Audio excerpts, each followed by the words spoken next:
Title: She fired me for telling the truth. 1 year later, I became the reason her entire empire collapsed. My name is Marcus, and I worked at TechFlow Industries for 3 years before everything changed. I was the guy everyone came to when their systems broke down. The quiet one who fixed problems behind the scenes. Victoria Sterling was our department head, the woman everyone feared and respected. She built her reputation on delivering impossible projects on time. What nobody knew was that I was the reason she succeeded. Every night after everyone left, I stayed behind. I fixed the code that wouldn't run. I patched the security holes they missed. I made their shortcuts actually work. Victoria never thanked me directly, but she knew. When she got promoted to vice president, I thought things would change. Maybe she would finally give me the recognition I deserved. I was wrong.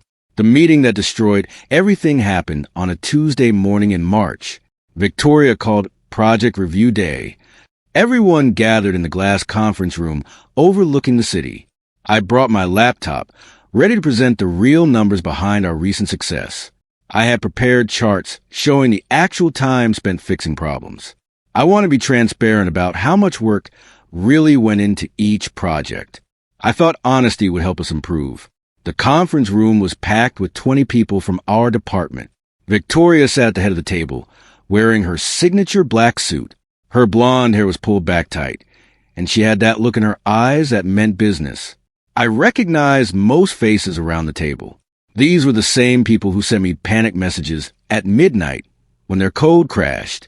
Today we're reviewing what made Q1 so successful, Victoria announced. Her voice echoed off the glass walls. I want everyone to understand why our team outperformed every other department. She clicked her presentation remote, and a chart appeared on the wall screen. It showed our project completion rates. They looked impressive. One by one, my colleagues presented their projects. They talked about their innovative solutions and clever shortcuts. They showed graphs of their success rates.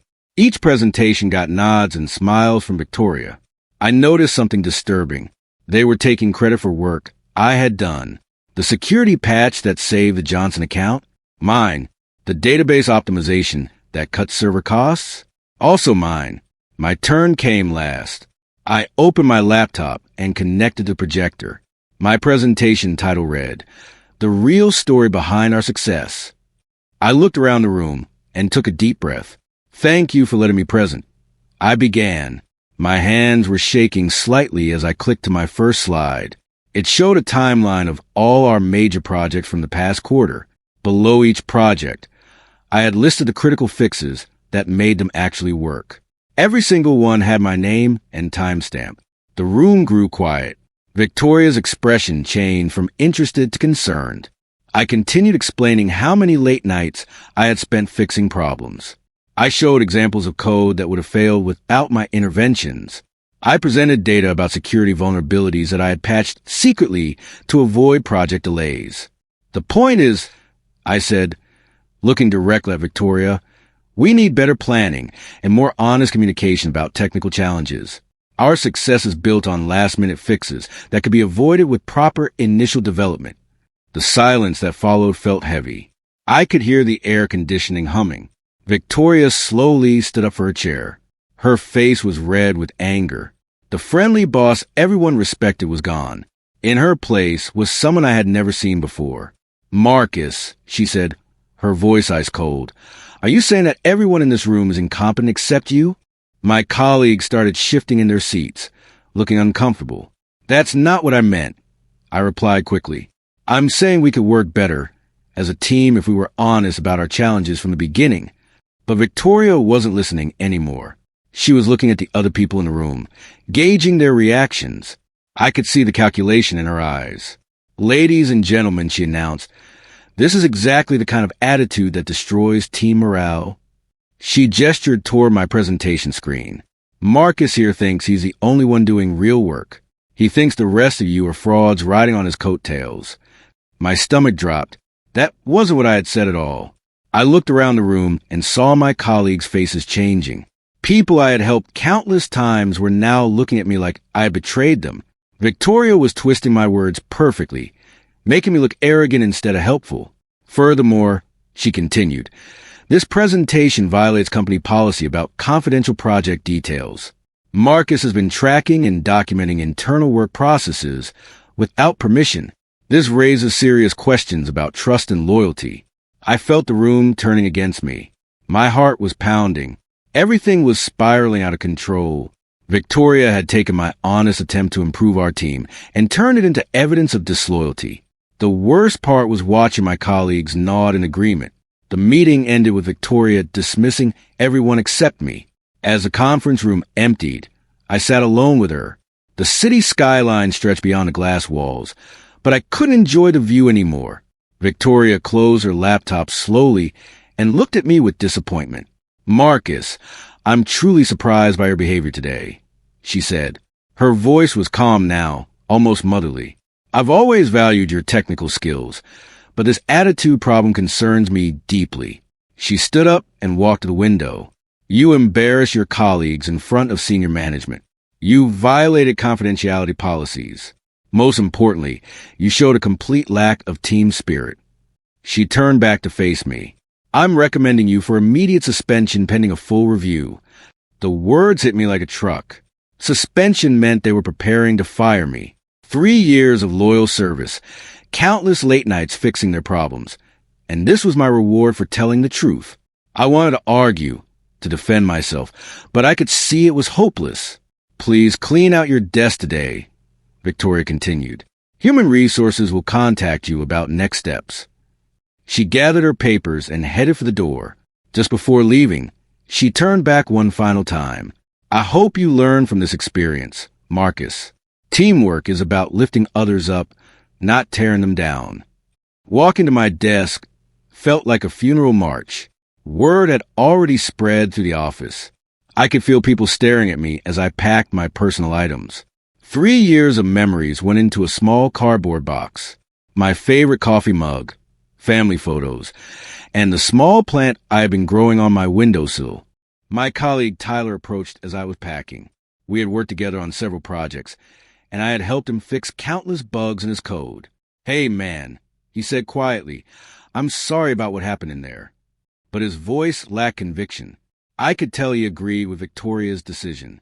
I wasn't trying to make anyone look bad. I told him, "I just thought we could improve our processes." Tyler nodded but didn't meet my eyes. He was already distancing himself from me, protecting his own career. The security guard appeared at my desk around noon. It was company policy to escort suspended employees out of the building. As we walked through the office, I saw Victoria talking to a group of managers. She looked confident and in control. When she saw me leaving, she gave a small nod, like she was sad but had made the right decision. Standing on the sidewalk outside TechFlow Industries, I felt completely lost. 3 days later, I got the call from Human Resources. Victoria's assistant, Patricia, delivered the news with professional politeness. After a thorough review of the incident, TechFlow Industries has decided to terminate your employment effective immediately. The reasons cited were insubordination, violation of confidentiality policies, and creating a hostile work environment. I hung up the phone and sat in my apartment kitchen, staring at the wall. Everything I had worked for was gone. My reputation was destroyed. Victoria had painted me as a troublemaker who couldn't work with others. Finding another job in our small tech community would be nearly impossible with this kind of reference. But as I sat there processing what had happened, something interesting occurred to me. For the first time in 3 years, I wasn't getting panic messages about broken systems. My phone wasn't buzzing with emergency requests. I wondered how long it would take for TechFlow's carefully constructed success to start showing cracks. I decided to do something I had never done before. I was going to wait and watch. No more late-night fixes. No more secret patches. No more quietly solving problems that others had created. Victoria and her team would finally have to handle their own mistakes. The thought both scared and excited me. What would happen to all those projects I had been secretly maintaining? 2 weeks after my termination, I started hearing rumors. My neighbor, who worked in a different department at TechFlow, mentioned that several projects were experiencing technical difficulties. The Johnson account that I had secretly patched was having security issues again. The database system I had optimized was running slower than ever. I wasn't actively seeking this information, but it found its way to me. Our tech community was small, and people talked. I learned that Tyler had been working 18-hour days trying to fix problems that kept appearing. The same problems I had been solving quietly for months. Victoria had promoted herself to senior vice president based on her department's outstanding performance. She was now overseeing 3 departments instead of 1. Her empire was growing exactly when the foundation was starting to crumble. I spent my days applying for jobs and my evenings documenting everything I remembered about TechFlow systems. Not for revenge, but for clarity. I wrote down every shortcut I had seen, every security hole I had patched, every quick fix that was just delaying bigger problems. The picture that emerged was troubling. TechFlow's success under Victoria was built entirely on unstable foundations. When those foundations collapsed, everything built on top would come down with them. I just didn't know when. A month after my firing, I landed an interview at Quantum Solutions, TechFlow's biggest competitor. The hiring manager, Mr. Thompson, was impressed with my technical skills, but concerned about my sudden departure from TechFlow. "Can you tell me why you left your previous position?" he asked. I had rehearsed this answer carefully. I had concerns about technical standards that weren't aligned with company priorities. I said honestly, sometimes standing up for quality means making difficult choices. Mr. Thompson nodded thoughtfully. He seemed to understand the political realities of corporate tech environments. Quantum Solutions offered me a senior developer position with a 20% salary increase. More importantly, they valued transparency and technical excellence over political games. My new manager, Ms. Rodriguez, encouraged honest communication about project challenges. She wanted to know about problems before they became crises. Meanwhile, the rumors from TechFlow were getting worse. The security breach in the Johnson account had cost them the contract. 2 other major clients were complaining about system instabilities. Victoria was reportedly working 16-hour days, desperately trying to maintain her reputation. I felt sorry for my former colleagues who were caught in the middle, but I also felt vindicated. The truth was finally coming to light. Even if I wasn't there to see it directly, 3 months into my new job, something unexpected happened. Mr. Thompson called me into his office with concerned expression. "Marcus, we've been contacted by TechFlow Industries. They're asking about your employment here." My stomach tightened. What could Victoria want now? "They claim you took proprietary information when you left," Mr. Thompson continued. "They're requesting copies of any work you've done since joining us." This was clearly Victoria trying to intimidate me. She knew I had never taken anything from TechFlow except my personal items. I documented my own observations about their systems before I left. I explained, but I never took any company files or code. Everything I wrote was based on my personal experience and memory. Mr. Thompson seemed satisfied with my answer. Quantum Solutions had excellent legal support, and they weren't afraid of bullying tactics. The legal threat actually backfired on Victoria. It drew attention to TechFlow's problems just when they were trying to keep them quiet. Industry publications started asking questions about staff turnover and client satisfaction. Victoria's empire was attracting the wrong kind of attention. That evening, I received an unexpected phone call from Tyler. He sounded exhausted and defeated. "Marcus, I need to ask you something," he said. "Do you remember the backup protocol for the Henderson system?" I almost laughed. After firing me for telling the truth, they were now asking for my help. "Tyler," I said calmly, "I can't help you with TechFlow systems anymore. That would be inappropriate given how I left the company." But Tyler's voice was desperate. He explained that 3 major systems were failing simultaneously. The problems were cascading, creating new failures faster than they could fix them. "Victoria is telling everyone this is just bad luck," Tyler continued. "But I know better. All these systems were working fine when you were here. Now they're falling apart one by one." He paused, and I could hear the exhaustion in his breathing. "She made a mistake firing you, Marcus. A big mistake." After hanging up, I sat in my apartment thinking about the conversation. Part of me wanted to help Tyler. He was a decent guy caught in a bad situation. But helping him would mean helping Victoria maintain her empire built on lies. Sometimes the most compassionate thing is to let people face the consequences of their choices. Over the next few weeks, The calls from TechFlow became more frequent. Different people reached out, asking subtle questions about systems I use and maintain. I politely declined to help each time. I had a new job and new responsibilities. My TechFlow days were behind me, but I was keeping careful records of every contact attempt. If Victoria ever tried to blame me for their problems, I wanted proof that they had asked for my help after firing me. 6 months after my termination, TechFlow lost their second biggest client. The Martin Corporation pulled their contract after a series of system failures cost them millions in downtime. Industry news websites picked up the story, noting TechFlow's recent struggles with client retention. Victoria's response was predictable. She held a company meeting blaming the failures on sabotage by former disgruntled employees. She never mentioned my name directly, but everyone knew who she meant. This was her way of deflecting responsibility while maintaining her victim narrative. The sabotage story might have worked if not for one problem. I had been completely professional since leaving. Multiple witnesses could confirm that I had refused to help when asked. Victoria's own legal team had investigated and found no evidence of wrongdoing on my part. Meanwhile, Quantum Solutions was thriving. My work on their new security protocols had impressed several major clients. Ms. Rodriguez recommended me for promotion to lead developer. In 6 months, I had gone from unemployed and blacklisted to leading a team at TechFlow's biggest competitor. The irony wasn't lost on me. While Victoria was struggling to maintain systems I had built, I was building better systems for her competition.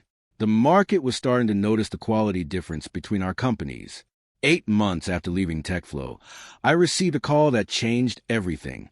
The caller introduced himself as Mr. Peterson from the State Technology Board. They were investigating complaints about TechFlow's government contracts. Several state agencies had reported system failures that compromised sensitive data. Mr. Marcus, Mr. Peterson said, we understand you previously worked on these systems. We'd like to schedule an interview about your observations. This wasn't a request. The State Technology Board had subpoena power for investigations involving government data. I agreed to meet with their investigators the following week. This was exactly what I had been documenting for months. Every shortcut, every postponed security update, every quick fix that created bigger problems. My records were comprehensive and dated, showing a clear pattern of technical debt accumulating over time. The night before the interview, Victoria called me directly. It was the first time we had spoken since my termination. Her voice was different, less confident, more desperate. Marcus, we need to talk, she said. This investigation is getting out of hand. Maybe we can work something out. I listened quietly as she offered me a consulting contract to help fix their government systems. The same systems she had fired me for trying to improve. The same systems she had taken credit for building. I'm sorry, Victoria, I replied, but I have other commitments now. The State Technology Board interview lasted 4 hours. I presented my documentation clearly and professionally. The investigators were particularly interested in the timeline of security patches. They wanted to understand why critical vulnerabilities had been left unaddressed for months. These systems handle taxpayer data, the lead investigator explained. Citizens trust that their information is protected. What you're describing suggests gross negligence in security protocols. I provided copies of my records, including timestamps showing when I had identified problems and when I had fixed them without authorization. The investigators also asked about the corporate culture at TechFlow.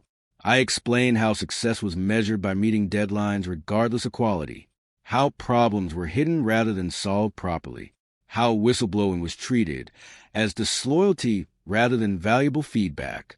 Did you ever report these concerns through official channels? They asked. I told them about my presentation to Victoria's team and how it had led to my termination. The investigators exchanged glances when they heard the story. 2 weeks later, the State Technology Board announced they were suspending all contracts with TechFlow pending a complete security audit. The suspension was worth $15 million annually. Victoria's empire had just lost its most stable source of revenue. The contract suspension made headlines in the local business press. TechFlow loses major government deal over security concerns ran on the front page of the Business Journal. The article mentioned my role as a whistleblower who had tried to address these problems internally before being terminated. Victoria's response was swift and predictable. She held a press conference denying all allegations and calling the investigation politically motivated. She portrayed TechFlow as a victim of unfair government overreach. She even suggested that competitors had influenced the investigation to gain unfair advantage, but her explanations fell apart under scrutiny. When reporters asked specific technical questions, Victoria couldn't answer them. When they asked about employee turnover in her department, she became defensive. When they asked why a security expert had been fired just before these problems emerged, she had no good answer. Meanwhile, at Quantum Solutions, we were getting calls from former TechFlow clients wanting to switch providers. 3 major companies scheduled meetings to discuss moving their contracts. The market was responding to TechFlow's instability by seeking more reliable alternatives. My manager, Ms. Rodriguez, pulled me aside after one of these meetings. "Marcus, I want you to know that your integrity in this situation has impressed everyone here. You could have caused much more damage to TechFlow if you had chosen revenge over professionalism." I appreciated her words, but I wasn't done yet. 10 months after my firing, TechFlow's board of directors called an emergency meeting. The company had lost 40% of its major clients in 6 months. Stock price had dropped by half. The government investigation was expanding to include possible fraud charges for misrepresenting system security capabilities. Victoria's position was becoming untenable, but she wasn't going down without a fight. She hired a crisis management firm to reshape the narrative. They started a campaign portraying her as a successful female executive being undermined by jealous male competitors. The strategy might have worked if Victoria hadn't made one crucial mistake. In a television interview, she claimed that all of TechFlow's technical problems started after disloyal employees left the company.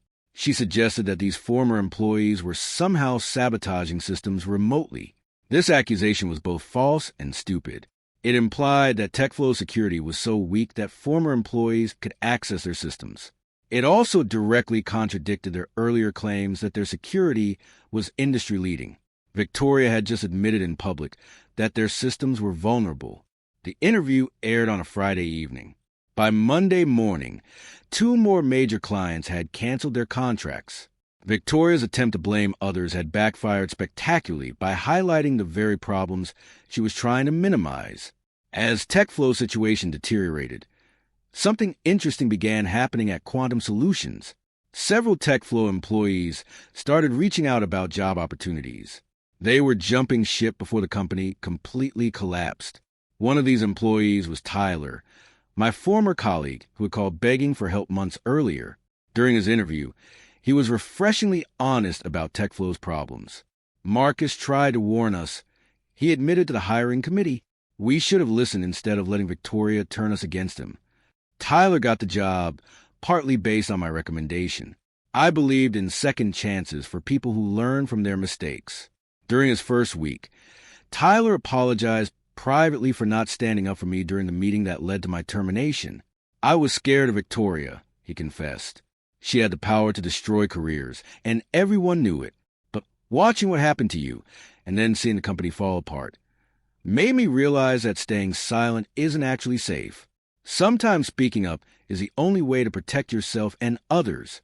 His words meant more to me than any revenge against Victoria ever could. The people who had been manipulated by her were starting to see the truth. My vindication wasn't coming from watching her fail, but from watching others choose integrity over fear.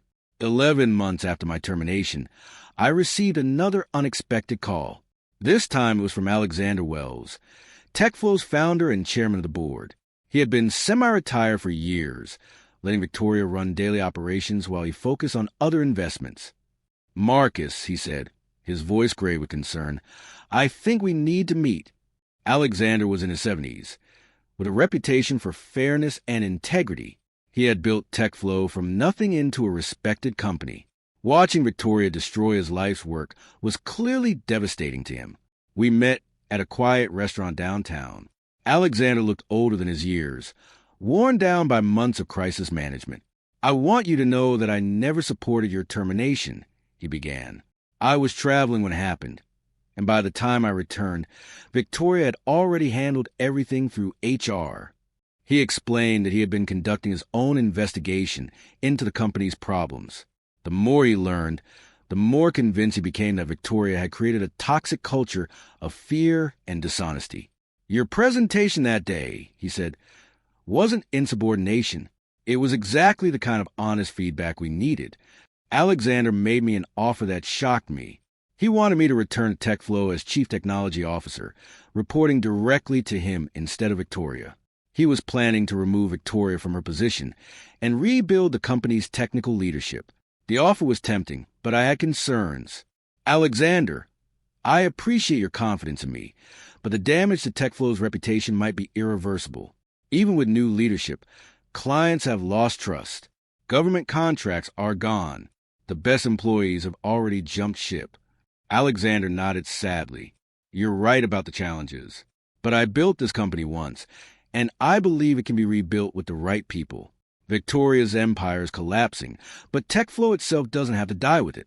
I asked for time to consider the offer. That evening, I discussed it with Ms. Rodriguez at Quantum Solutions. She was supportive but warned me about the risks. You've built a great reputation here, she said. Going back to TechFlow, even as CTO, could damage your career if the turnaround fails. Meanwhile, Victoria was fighting for her survival. She had hired lawyers to challenge the board's authority to remove her. She was threatening to sue for wrongful termination and gender discrimination. Her crisis management team was preparing for a public battle that would drag TechFlow's name through the mud. I realized that accepting Alexander's offer would mean walking directly into this war zone, but it would also mean having the power to finally implement the changes I had tried to suggest a year earlier. Before I could make my decision about Alexander's offer, Victoria made a move that shocked everyone. She called a press conference and announced that she was leaving TechFlow to start her own company. She claimed that the board had created a hostile environment that made it impossible for her to continue her innovative leadership. Her new company, Sterling Technology Solutions, would focus on next-generation systems without the bureaucratic limitations of traditional corporations. She had convinced 3 TechFlow clients to move their contracts to her new venture. She was essentially stealing business from the company she had nearly destroyed. Victoria's departure should have been good news for TechFlow, but it created new problems. The clients who followed her were some of the few remaining profitable accounts. Her exit also triggered non-compete lawsuits and intellectual property disputes that would drag on for months. Alexander called me the day after Victoria's announcement.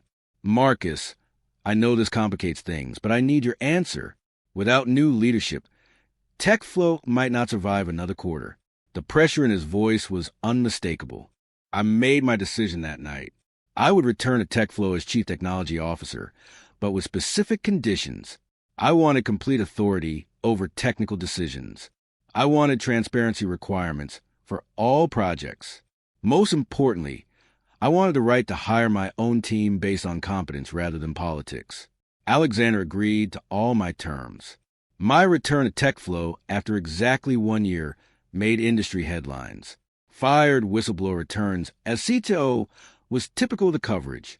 The irony wasn't lost on anyone. The person Victoria had fired for telling inconvenient truths was now in charge of fixing the problems she had created. My first week back was sobering. The technical debt was worse than I had imagined. Critical systems were held together with temporary fixes.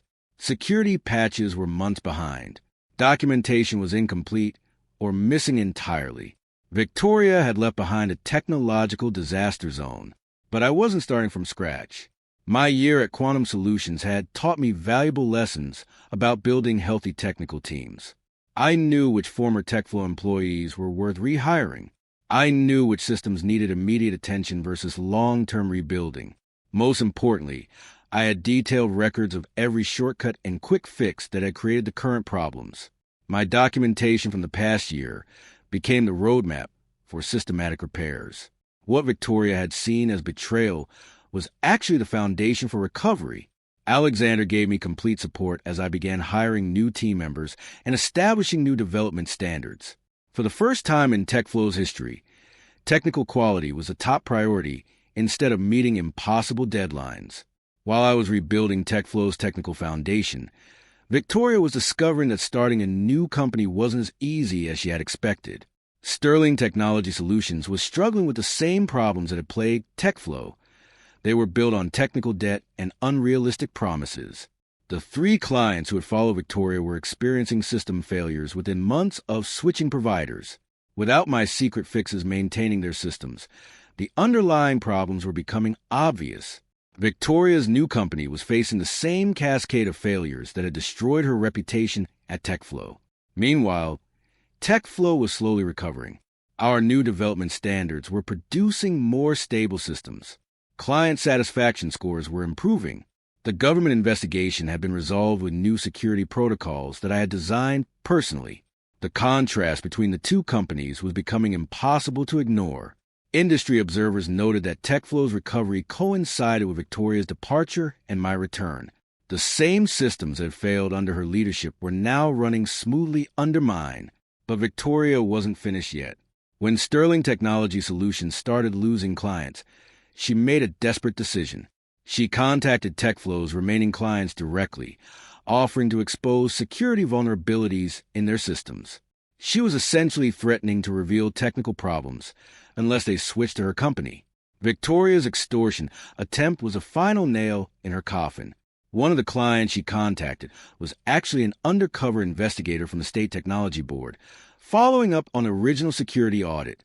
They recorded her conversation and turned it over to law enforcement.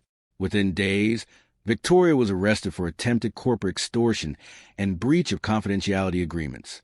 The news coverage was devastating to what remained of her reputation. Fallen tech executive arrested for extortion dominated headlines for a week. Sterling Technology Solutions collapsed overnight. The remaining clients fled immediately after Victoria's arrest. Her business partners abandoned the company and cooperated with investigators. The empire she had tried to build on TechFlow's ruins crumbled in a matter of days. Meanwhile, TechFlow's recovery was accelerating. 2 major clients who had left during Victoria's tenure decided to return. The State Technology Board restored our government contracts after reviewing our new security protocols. Our stock price had recovered to pre-crisis levels. But the most satisfying moment came when Tyler, who had joined our rebuilt team, made an observation during a staff meeting. "You know," he said, "we're finally working the way Marcus tried to get us to work a year ago. If we had listened then, none of this would have been necessary." 1 year and 2 weeks after Victoria fired me for telling the truth, I stood in the same conference room where it had all begun. But this time, I was presenting TechFlow's quarterly results as Chief Technology Officer. The numbers were impressive. Client satisfaction at an all-time high, security audits passed with perfect scores, employee retention up 60%. Alexander sat at the head of the table, where Victoria once held court. The toxic atmosphere of fear and competition had been replaced with collaborative professionalism. Team members felt safe reporting problems early instead of hiding them until they became crises. During the presentation, I reflected on the incredible journey from humiliation to vindication. A year ago, I had been escorted out of this building as a disgraced troublemaker. Today, I was leading the company's technical renaissance. But my success wasn't built on revenge or vindication.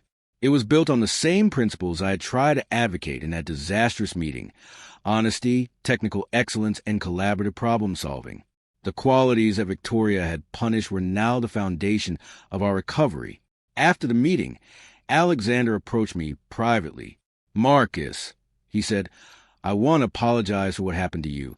You were right about everything, and we should have listened." His words meant everything to me, but I had already moved beyond needing that validation. As I write this story, Victoria is serving a 2-year sentence for corporate extortion and fraud. Her business empire collapsed completely, leaving nothing behind but legal bills and damaged reputations. The people who followed her to Sterling Technology Solutions have had to rebuild their careers from scratch. But this story isn't really about Victoria's downfall. It's about the power of truth and persistence in the face of injustice. When I was fired for telling inconvenient truths, I could have become bitter and vindictive. Instead, I chose to document facts, maintain my integrity, and wait for justice to unfold naturally. TechFlow Industries is now stronger than it has ever been. We've become known throughout the industry for technical excellence and ethical leadership. Former competitors regularly try to recruit our team members, but they stay because we've created a kind of workplace where honesty is rewarded instead of punishment. The greatest satisfaction comes from watching my team members grow and succeed. People like Tyler, who learned to choose integrity over fear, are now mentoring new employees in the same values. We've created a culture where speaking up about problems is seen as loyalty, not betrayal.